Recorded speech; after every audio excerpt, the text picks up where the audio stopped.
Hello, and welcome to part 3 in the series Not Alone. This series is a foundation for pastoral counselling and life coaching, and today I'm going to speak on one of the most fundamental qualities of the person in ministry who wants to get alongside and help others. I'm going to share from the book of Isaiah. I love this book. It's one of the major prophetic books of the Old Testament, and I do love the prophetic. I love that it both warns and gives hope to a nation being taken into captivity. It even names the king, Cyrus, who's going to set the nation free and enable the restoration of Jerusalem and the temple that's described decades later in the books of Ezra and Nehemiah. But Isaiah not only speaks into the contemporary situation, which was difficult, it also speaks 700 years on into the future about a coming king and a Messiah who will be utterly unlike the kind of Messiah the Jews had been expecting. So let's read from the beginning of Isaiah 42. Behold my servant whom I uphold, my chosen in whom my soul delights. I've put my spirit upon him. He will bring forth justice to the nations. He will not cry aloud or lift up his voice or make it heard in the street. A bruised reed he will not break, and a faintly burning wick he will not quench. He will faithfully bring forth justice. He will not faint or be discouraged until he's established justice in the earth, and the coastlands wait for his law. This is the first of 4 servant songs in Isaiah, and it speaks of the Messiah who will bring justice to the downtrodden. Later, in the other 3 songs, we hear about the prophet, the teacher, and in the most famous of these passages, the suffering servant who will die a horrible death to bring salvation to the whole earth. But this first song speaks to me profoundly of the stance that Jesus took in his earthly ministry as he brought healing and deliverance to individuals. He is the Son of Man who comes not to be served, but to serve and to give his life as a ransom for many. That's what he says about himself in Matthew 20:28. And you'll remember he was actually giving his disciples a bit of a rebuke for discussing amongst themselves who's the greatest. Have you ever thought about what makes a good servant, as opposed to just a dog's body who does the jobs that other people don't want to do? One of the most significant indicators of a good servant is the capacity to accomplish the job well with complete anonymity. If you like watching those series like Downton Abbey, you'll probably be amused by the discretion of the team downstairs, or even horrified by the way they're treated by the masters. They are able to be completely invisible as they serve tea around the family dramas that go on upstairs. And the mark of a good servant is, of course, the loyalty that they will never give away the secrets that they've observed. A good servant gets the job done and is utterly discreet. They take pride in the fact that nothing would get done without them. The smooth running of the house is utterly dependent on them, but they don't use the fact to undermine the ones they serve. In different spheres of life, we observe other kinds of servants who are also discreet and invisible, but wield enormous power. Back in England, we called them civil servants, and if you ever saw the TV show Yes Minister, you will know what I mean. The minister is the politician, the elected representative of the people, who's supposed to make the decisions, but the civil servant is the long-term government employee who knows how things get done, and he can carry out the instructions of the minister or subvert him at every turn. There is every opportunity to serve or to manipulate the one being served. It takes a great deal of character to have real power and to carry it with humility, and this is the kind of servanthood Jesus expected of his disciples. Let's read this passage again, this time from the Passion Translation. Take a good look at my servant.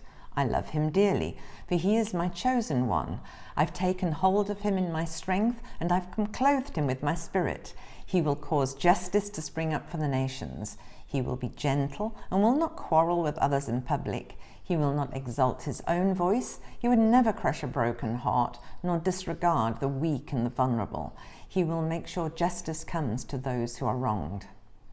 Jesus modeled a kind of service where the servant is the one who actually has all the power, but chooses to put that power to the service both of those who seem powerful and those who are actually powerless. This is incredibly important in the world of counselling and ministry, and something we give a lot of attention to when we're training good counsellors. When someone comes looking for help, they put their trust in the integrity of the person who helps them. Not only do they trust that they'll be able to help, I mean, you wouldn't go to an unqualified doctor or a dishonest accountant, but that also in the process they will not exploit their vulnerability.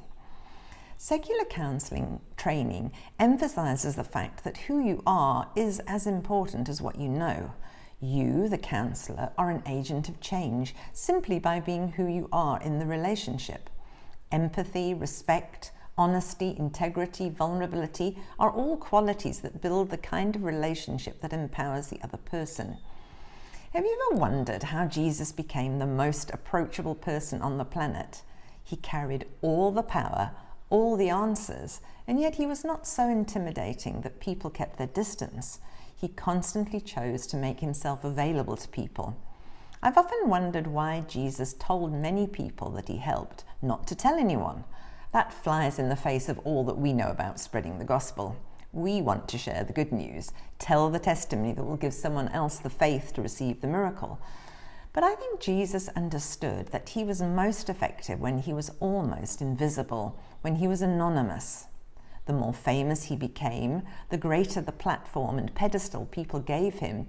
He knew this would just hasten the point where the religious leaders would shut him down, where he wouldn't be able to enter a town openly, where the net was closing around him to stop him from working effectively. It's not easy to minister in this way, especially when you have a sense of gifting and calling. Have you ever said to God, as I have to be honest, God, why am I invisible? I feel like I'm invisible. I said that to God recently and he said, you're not invisible, you're just hidden. I think the reason a lot of pastors and counsellors and healthcare workers burn out is because the work we do is often hidden. There's no tangible reward, there's no applause for what's done in secret, which may save a life or change a life, but patient or client confidentiality prohibits you from telling the story. That's why Isaiah went on to say about the servant, his inner being will not become faint or discouraged, nor will his light grow dim before he establishes justice on the earth. We can be so effective if we're prepared to be invisible, to be anonymous servants who carry the power of the Creator to heal and restore without needing to take the credit for it.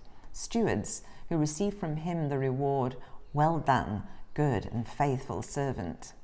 Let me end by continuing the words of encouragement from Isaiah 42. Here are the words of the true God Yahweh, the one who created the starry heavens and stretched them out.